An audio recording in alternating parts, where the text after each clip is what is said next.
Welcome to the American Grown Podcast, hosted by Austin Sullivan.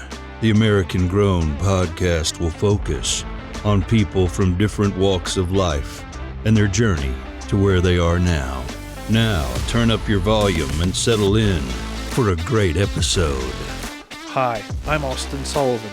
This is the American Grown Podcast, recorded inside the Colortech Creative Solutions studios. Welcome back, Alisher Aminov, to the American Grown Podcast, episode 26. Thank you for having me. For the listeners, Alisher was first on the podcast back in episode 6 of last year. For that episode, we spoke mainly about your childhood and the nonprofits that you sit on the boards of. So for this episode, you've come back on the show to discuss The Human Element of Politics, a book that you wrote. Yep. Perfect. Awesome. So let's start off by giving the listeners that didn't tune in for episode 6 a refresher of kind of your political journey, your age when you were running for city council here in Lebanon. Yeah, absolutely. So just as a general background on me, I'm the son of 2 humanitarian workers. I spent the majority of my childhood years growing up overseas before coming to the United States. And when we got back to the United States, it was really a large transition for all of us. And I think from my perspective, having grown up, jumping around from a lot of different areas, you come back with a different sense of maturity. And to an extent, you have this broadly ambiguous sense of what it is to be an American. And for me, I was very interested coming back to really focus on finding ways to contribute to my community in a lot of any way I could, really. And that kind of led to me through a lot of different directions. It led me to starting a nonprofit. Eventually, through that nonprofit work, I ended up taking some of that to Alaska, spent some time in Alaska, came back to Pennsylvania, and I jumped into a race for city council. So it was all, I've been able to get a lot of life's experience in a relatively short period of time. As you've said, when I ran for city council, I was 18 at the time.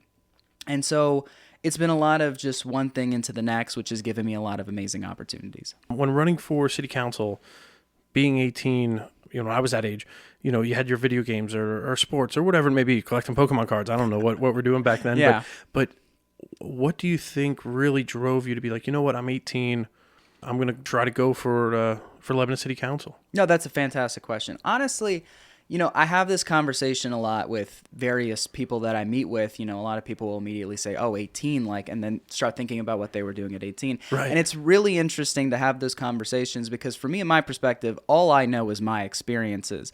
And the things that I had the opportunity to do and I guess you would call them accomplishments that I was able to have leading up to that point, it just felt like a fairly natural and in some ways logical decision to kind of transition that into city council. It didn't feel like, at no point did I really feel out of depth. I didn't really feel like I was unqualified to be able to do it. So it wasn't really a matter of I guess, jumping into an unknown from the perspective of being this 18-year-old. For me, it felt like a next step. And I think my experiences kind of lent into that.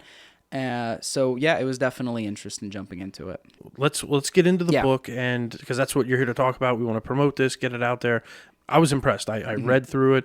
Certain things stood out to me, and those questions I have for you. The first couple of pages, you dedicated this book to your grandma. What did she mean to you, or how did she influence you in your political journey here? Yeah, honestly, I have been incredibly blessed to have some very, very supportive family members. And really, 2 people who have really stood by me through everything are my grandma and my mom. And it was interesting, I guess, coming to the dedication part.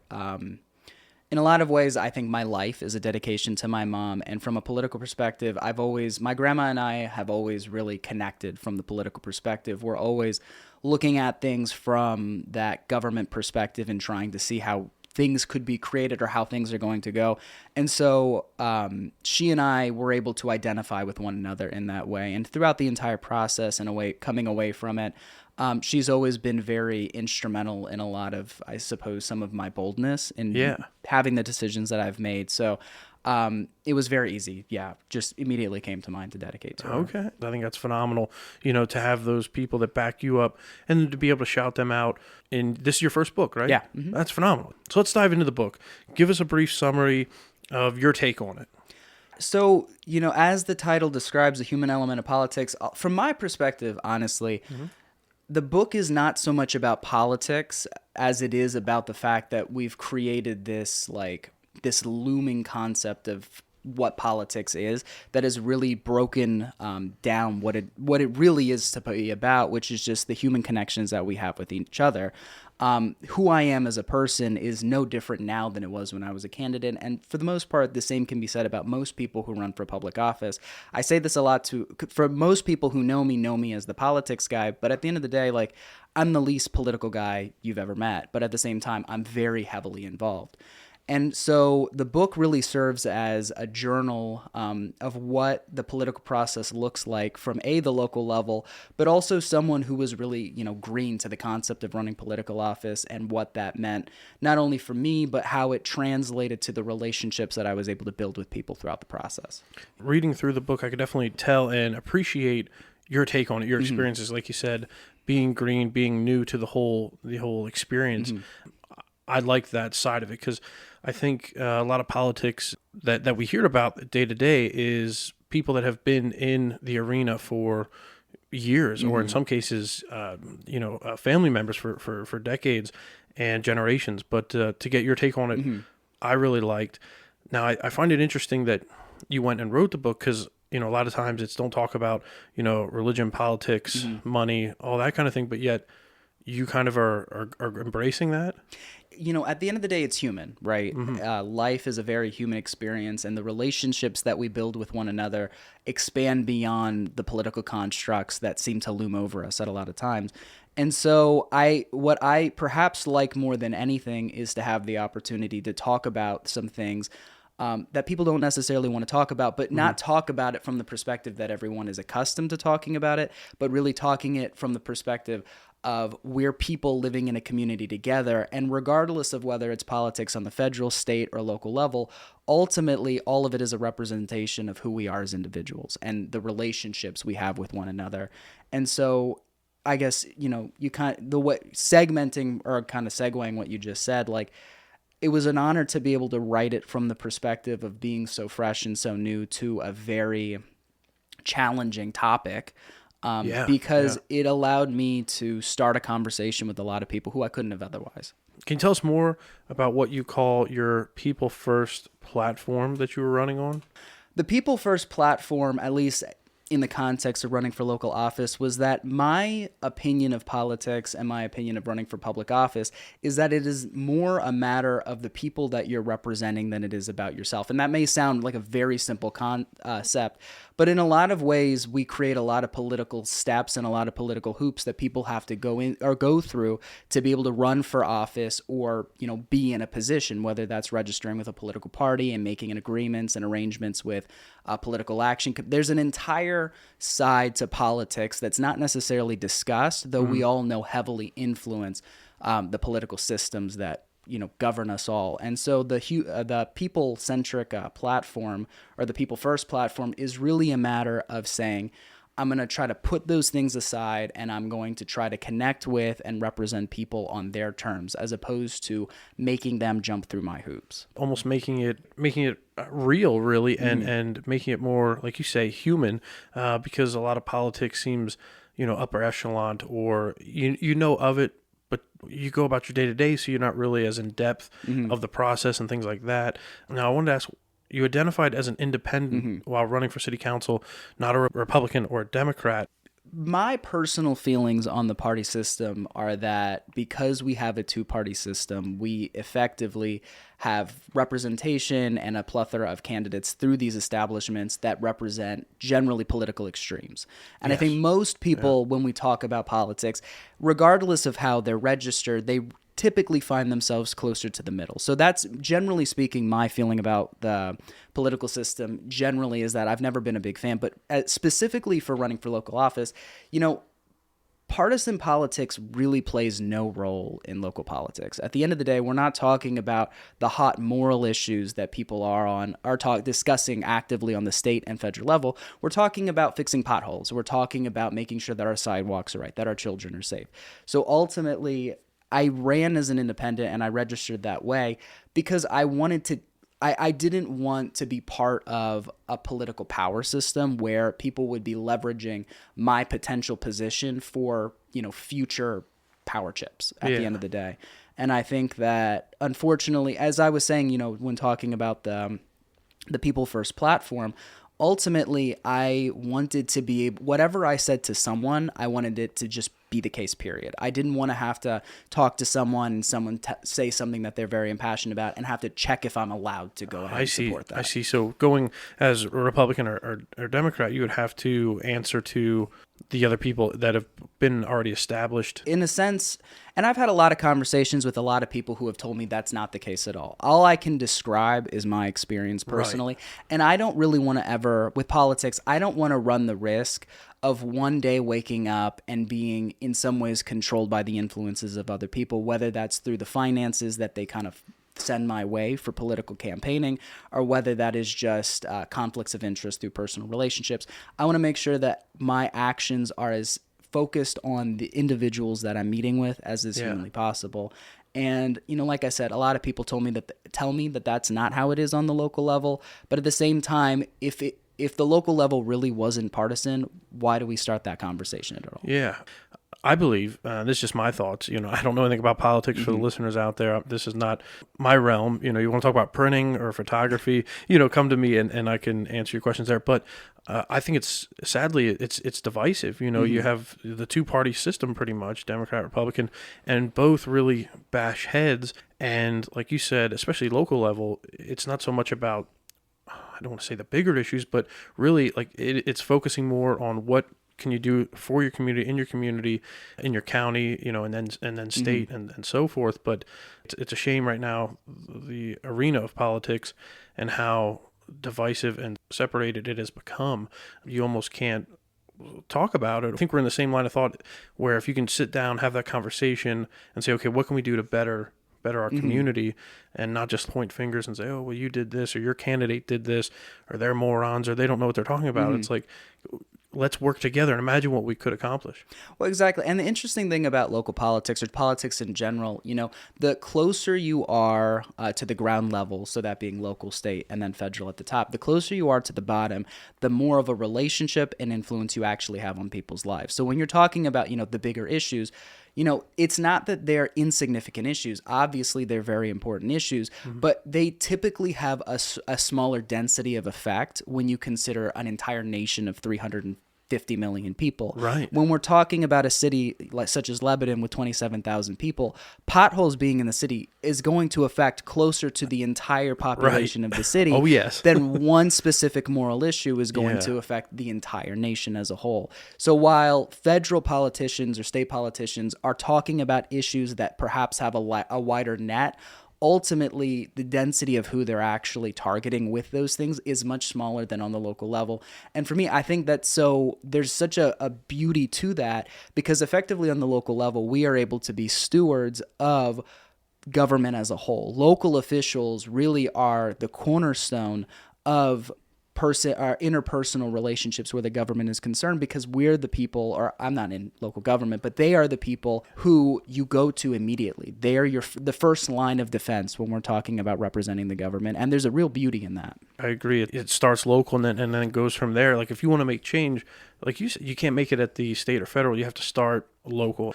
What I found interesting while reading your book, The Human Element of Politics, was that in order to be on the ballot, you had to get 100 signatures. So what was that experience like, and how many signatures then you ended up getting? Because I was impressed. So the way they described it to me, they told me I had to get 100 signatures and I had X amount of time to do it. And because I ended up, like I said, 2021 was a very busy year for me because I was in Alaska and had come back from Alaska to Pennsylvania in June. So the process was fairly condensed in the sense that I had between June and August 1st, something around that, early August, to be able to submit these nomination papers and continue on my way. And I had never done anything like this before. And being an independent, not having a political party behind me, while I'm very proud to have been an independent, at the end of the day, you lose a lot of support that the parties can provide you. When someone in a political party says they have 100 signatures, that might be broken up between 5 people, Oh, is that how that works? Is that, I didn't know that. Okay. So Okay. It's not that other people couldn't have collected signatures for me. It's who was going to do it. Again, I don't have that political backing, at least at the time, to be able to say, here's a collection sheet. Can you do this for me? So it was a lot. I had to knock on doors quite a bit. Yeah. And they say that you should always get more signatures than you're supposed to because some of the signatures aren't valid and someone could contest you. So, of course, instead of just getting 100, I ended up getting 218, which was a very interesting experience. I will be the first person to tell you that I'm not a conversationalist. I'm not the type of person who just kind of exudes this super friendly vibe. I'm very passionate about being able to connect with people, but I'm by no means a conversationalist. And so it was very interesting trying to reach out to people who by all means had a right to be skeptical, not only of me, but of politics in general, and try to say, I need your support to get on the ballot. Right. And that was at times it was challenging. There were many difficult conversations to have during that process, but really it was very rewarding. And being 18, what did people think when you went up and, literally knocked on doors? What were there a lot of doors shut in your face? Were some people open to it? Because I'm a fairly serious person. Yes. A lot of people don't look at me and say, there's an 18-year-old. At least then, did not look at me and say, there's an 18-year-old. So age didn't necessarily come up in the conversation unless either they asked or I told them. But in terms of going up and knocking on doors, a lot of people were very friendly and a lot of people were very considerate, but there were some people who were very pronounced or abrasive in their, disdain towards some random person coming up to their house, bringing politics to their door. Right. And that's it's very interesting. It was challenging from the perspective of, people go home to rest. Home should be a safe place for them. And because politics is what it has become, here I am trying to collect signatures and I'm bringing a for most people, pleasant topic right to their doorstep. So there were a lot of people who were skeptical, a lot of people who didn't understand why I needed their signature or why I needed them to fill out my form. But there were also a lot of incredibly gracious people who are very kind. So when you get a signature, is it just first, last name, or do you need phone number, address, like what all? No, it's a signature and then their address, and then I believe there might be a phone number. It's been a while since I've done it. So I do know for sure it was, I think, their printed name, their signature, and then their address, which for some people, they really don't want to just hand out their information like that. That's what I was getting with is like I could see, like you said, people go home to rest, relax, and maybe it's in the evenings or whenever you had time to come around, knocking on their door, bringing up politics, and then maybe they're interested, but, you need my signature and address. Was there an instance in particular that really stood out where somebody was like, irate with you? Yeah, I think I talk about it a little bit in the book. There was one time I was walking down a street and I was just going door to door, and I saw someone in their garden fiddling around with something, and I just went to say hi and introduce myself. Right. And before I could even say a word, they very loudly exclaimed that they have a no soliciting side and they don't care what I have to say. They're not interested. Oh, wow. And I have to say that kind of jolted me in the moment. Because it was just so sudden. Like, from my perspective, while I am bringing politics, I'm also a neighbor first, and I'm very happy to be able to meet my neighbors wherever they are in the city. Lebanon's not so big that we aren't all neighbors at the end of the day. So it was a little bit of a jolting experience to have that, and then just such an extreme reaction immediately. So that was that stands out in my recollection. Now, as you're going around getting the signatures, you exceeded your goal, which is fantastic, just in case it were to be contested. You added a running mate. Can you tell us a little bit about her? Absolutely. The course of events, like I've said, I end up saying this a lot to people who I talk about the process with. The course of events during that period were everything coincided with each other in such an interesting way. I remember I was attending an event and I was collecting this was very early on into my signature collecting process. And it was a speaking event, and there was this young woman, who was one of the speakers who I didn't really know, but then someone introduced me to her, and her name was Zylis. And at that time, there was definitely no thought in my mind to say, we should, do you want to run for city council? As far as I was concerned, it was kind of a half-cocked idea that I was doing it in general. An initial conversation turned into getting coffee, And a few people had said, wouldn't it be great if you could have another person who's running as an independent? You should say something. And I really didn't want to, if I'm being honest, because again, I really didn't know anything from my own perspective. I didn't know how much time it was going to involve. I didn't know the likelihood of getting elected. I really had no clue. But the conversation lent itself in such a way that the issue came up. We were able to talk about it. And then Xylise decided to run, which dramatically changed the nature of how running was. We decided to run as a joint campaign. We figured that our resources and personal connections alone would probably be quite insubstantive by themselves. And we figured, but if we could pool what we knew together, we could have a much better shot at winning. And from there, some people didn't like the fact that we were running a joint campaign. It was something that you don't really see. You don't see people literally running as a ticket for something like this. Like city council, yeah. It drew some skepticism. It was definitely, there were some awkward times throughout because, again, there's no manual to teach you how to do this. It was ultimately, though, it was a very rewarding experience. I think we were able to play off of each other very well. And while alone or individually, it was, here's two 18-year-olds, I think combined, we had a very rich perspective that really in many ways covered the entire ideology of the city. It brings up a quote that I like to bring up here at work. If you want to go fast, you go alone. But if you want to go far, you go together. Mm-hmm. Again, that sounds like exactly what you were doing by coming together. So now on July 29th, 2021, you submitted your nomination papers. You had your 218 signatures. Everything was good. And you became the youngest candidate in Lebanon City's history. Mm-hmm. Any feeling with that? See, here's the thing. My family is very, I have a very no-nonsense family. So I remember I was doing the math in my head, and I'm like, there cannot possibly be anyone younger than me. I had just turned 18 a month ago. And I said it to them, and they're like, to an extent, they were like, so what? You're a candidate. You have to do it like everyone else. There was no, grandiose, this is it's, right. You did what you needed to do to get on the ballot. Now it's time to really get down to work. So I think looking back, it's kind of cool to be able to know that we were able to do something that was so different. I guess in the heat of the moment, my family was like, all right, don't get high on yourself. Keep going on. Okay. So in chapter 13 of the book, one of the first sentences is an old proverb, show me your friends and I'll show you your future. I hear that a lot, especially on social media and things. What's kind of your take on it? And what would you say to listeners out there that are maybe not looking to run for politics, but are just, considering their friend group and their circle? Yeah, I think the people that you're around have a large influence on the types of discussions, conversations, or thoughts that you're having on a regular basis. If you're around people who are encouraging, X behavior, you're going to do more of that behavior. I have been very fortunate throughout my life to have met many people who either will challenge me in areas where I need challenged or who will facilitate me in areas that I want to be facilitated in, whether that's politics, whether that's, something as small as going to the gym or just anything really.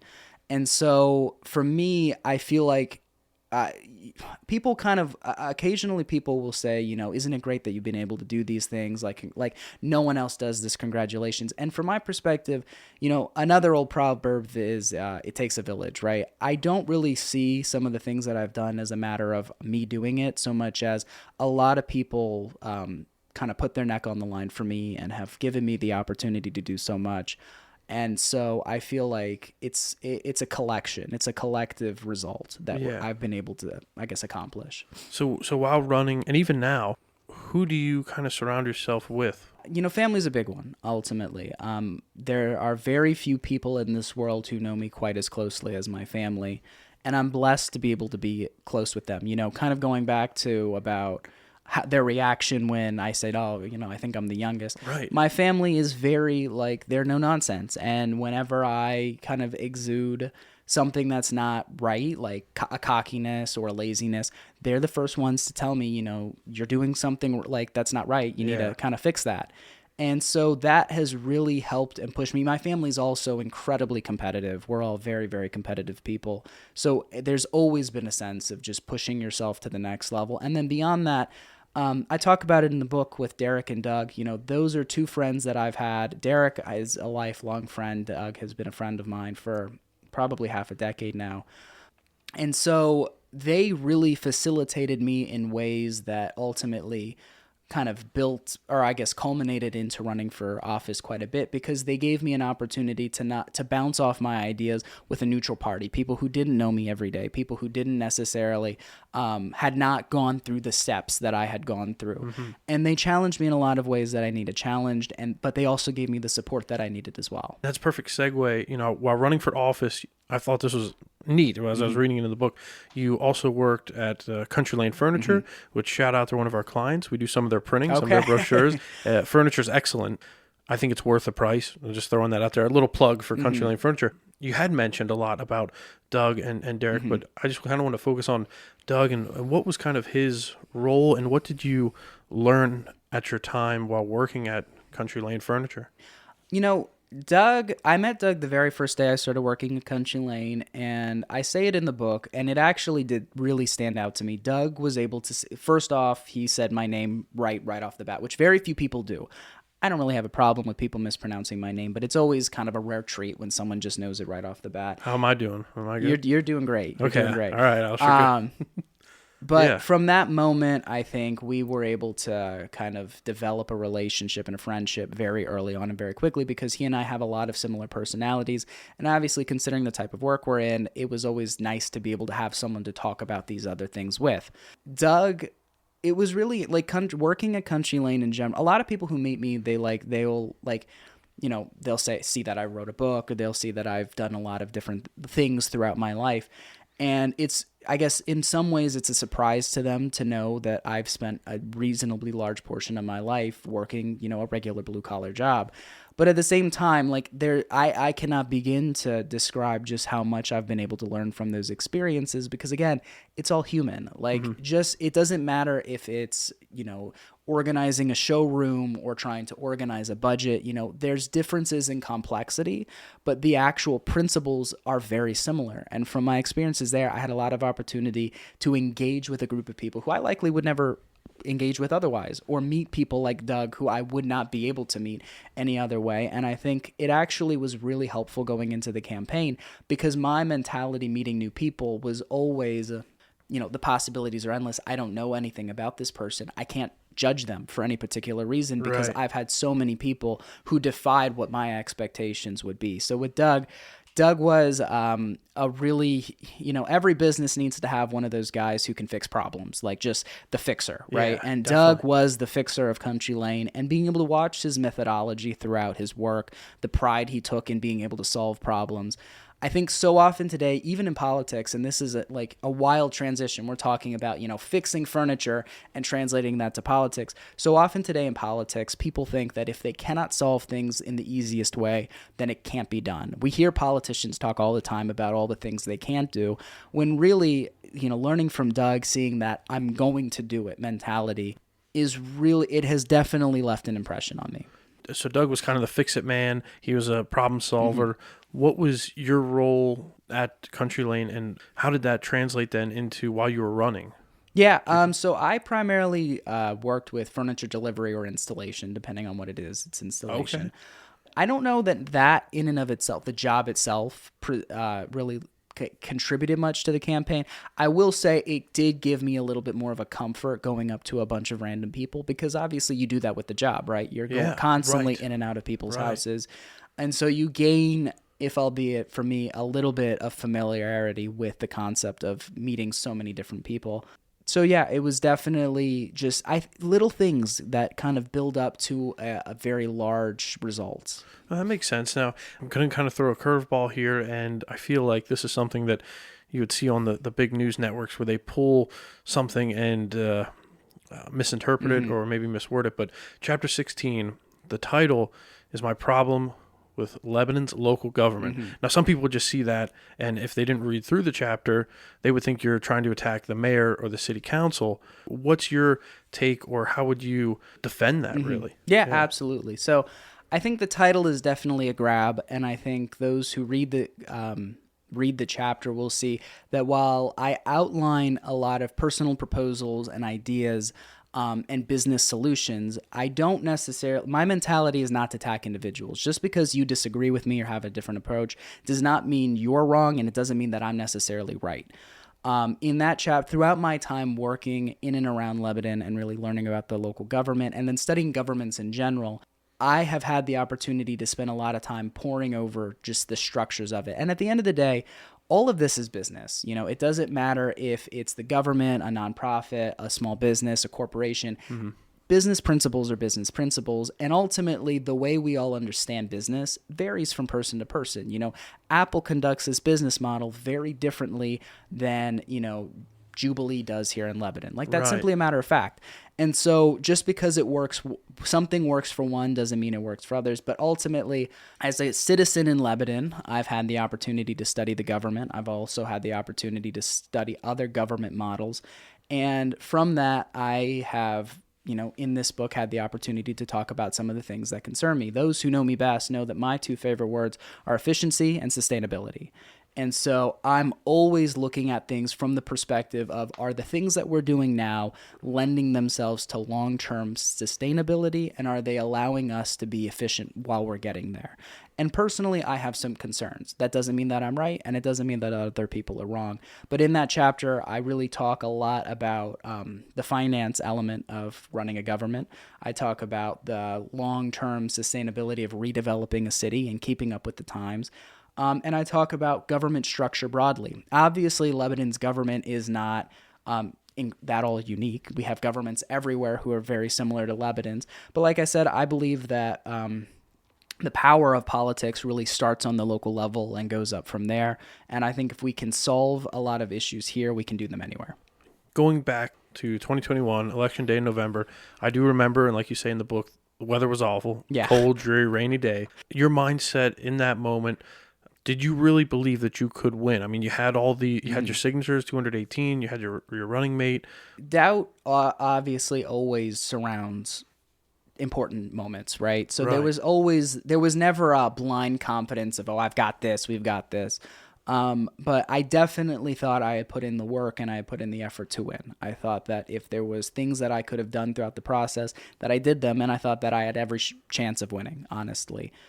So the results were actually quite a shock afterwards. Yeah, and I think it's a great mindset to have, because, anything you do, you want to put your whole heart, your whole soul into it. So for your first time being brand new, you had roughly 42% of the votes. And like I said, in my mind, for local politics, that's pretty good.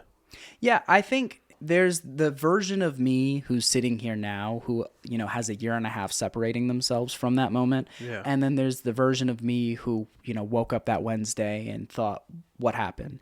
And I think I definitely most likely in the moment downplayed my age. And it was something that for me, it really, my age had no bearing on the capabilities that I thought I had. And so now having a year and change where I've had the opportunity to continue developing relationships and really get out there, a lot of people get caught on that age. And I think there's nothing wrong with that. But I'm also very proud of the fact that at the beginning of the process, I said that people deserve a choice. And whether I win or lose, I'm going to be, a counterbalance in that choice. I'm going to give people a choice so they're not stuck with just one thing. Yeah. And I was very proud to have been able to, give Lebanon that. So now if you were to do it all over again, what would you do differently, knowing now what you didn't know back then? I think, and part of it is that I could not have changed the timeline. I could not have changed getting there in June.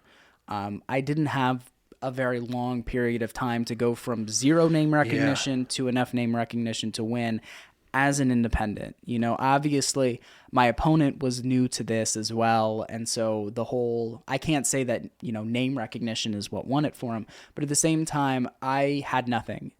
I didn't have a political party that kind of helped me with the structure. I didn't have the continuity of that political party as well.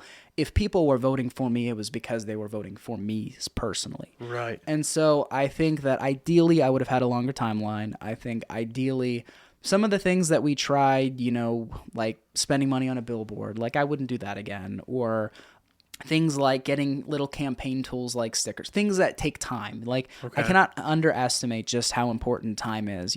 Me spending an hour working on a sticker is an hour I'm not knocking on doors. Me spending an hour designing a billboard or working with, the billboard company is an hour I'm not knocking on doors. Right. And so I think if I were to do it all again, I would simplify it. I would focus more on knocking on doors and just outreach in general.